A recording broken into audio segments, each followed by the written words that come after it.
Hey guys, it's Brian Chan and welcome to another edition of ThisDadDo.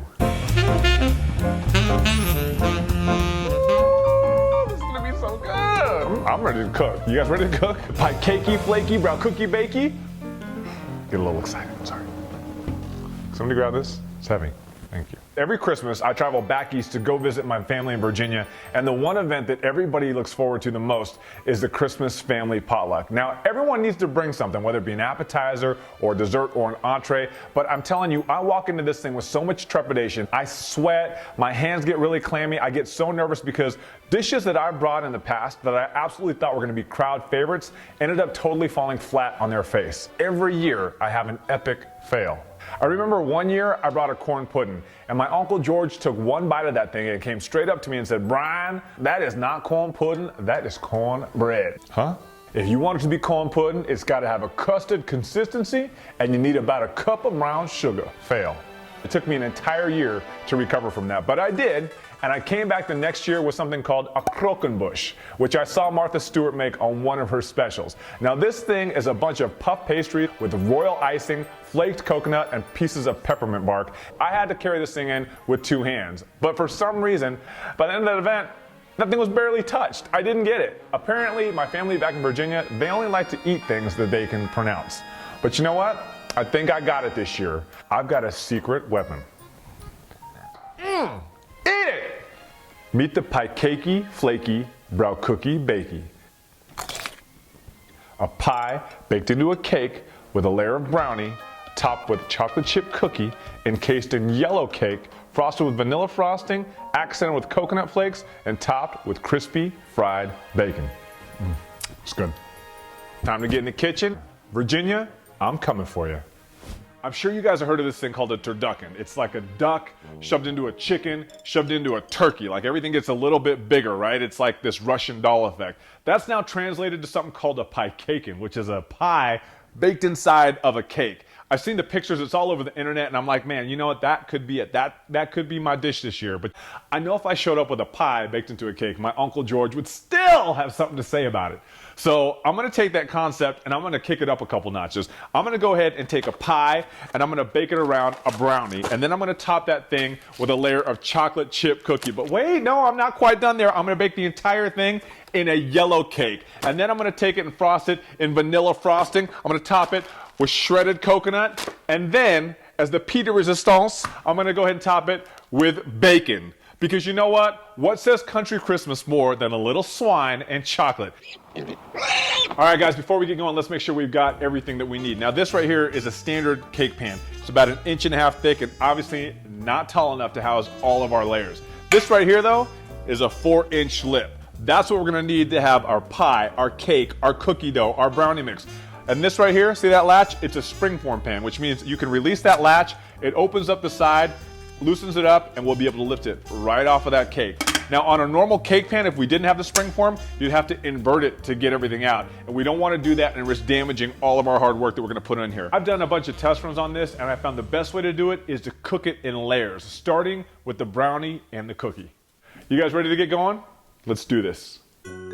Release the latch and go ahead and line the entire pan with parchment paper. You're going to want to give it a healthy dose of cooking spray to make sure that nothing sticks. Don't forget the sides and make sure that the paper goes up and beyond the top of the lip of the pan. Now we're only going to use about 1/3 of that brownie mix. We just want to give it enough to give it a nice bottom crust and something for the pie to set itself into. Next, let's go ahead and prepare our cookie. Use that standard cake pan, line it with some parchment paper, and grab the cookie dough out of the package. Press it into the bottom of the pan, making sure it makes its way all the way out to the edge. This 8-inch cake pan is going to be perfect for the top of our 8-inch pie. Now bake the cookie and the brownie according to the instructions on the package. Now that we've got the brownie made and the cookie done, it's time to start assembling. Go ahead and place the pie directly in the center on top of the brownie and top it with the cookie. Next, use about 1/3 of the cake batter and give it time to settle in. You're going to want it to fall down into all those cracks. Then put the next third in.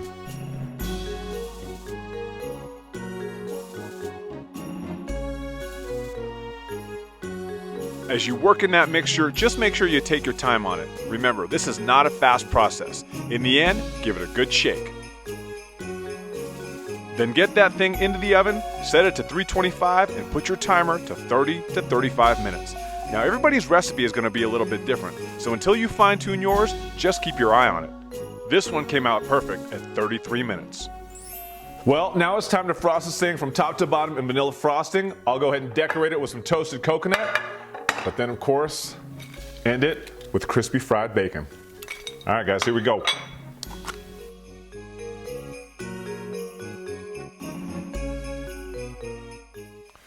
Now it's time for the coconut.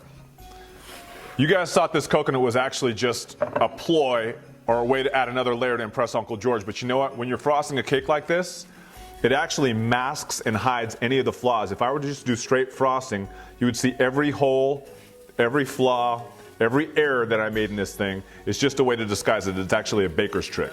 So I basically just put this coconut on a sheet pan, baked it at 350 for about 10 minutes. You gotta watch it. There's lots of levels of toast, but there's only one level of burnt. I'm gonna put some on the top.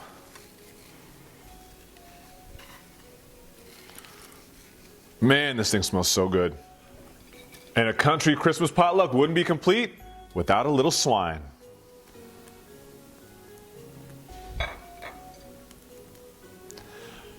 Don't put too much on there. This is just a finishing touch, but make sure you use the crispiest parts of the bacon. I can definitely see my Uncle George taking a bite of this thing and saying, well, it could have been delicious had you just not used the soggy parts of the bacon. And there you go. I think I may have finally done it right. It's brownie baked around a cherry pie, topped with a layer of chocolate chip cookie, encased in yellow cake, frosted with vanilla frosting, accented with toasted coconut, and topped and finished with crispy fried bacon. PieCaken flaky, brown cookie bakey. Pie, cake, coconut flakes, brownie, cookie, and bacon.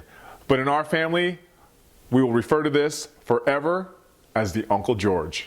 This is it. I've been waiting, I've tried, I have tested this. I think I may have finally mastered and fine-tuned this recipe. I can't wait to try this thing. You can see every layer in there.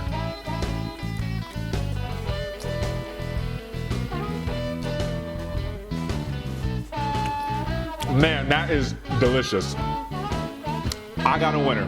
While everybody else at the potluck is gonna be eating this cake, my Uncle George is gonna be eating his words. The PieCaken flaky, brown cookie bakey.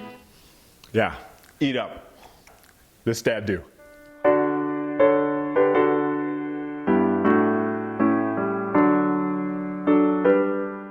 Please subscribe to our YouTube channel below, and don't forget to follow all of our adventures at ThisDadDo.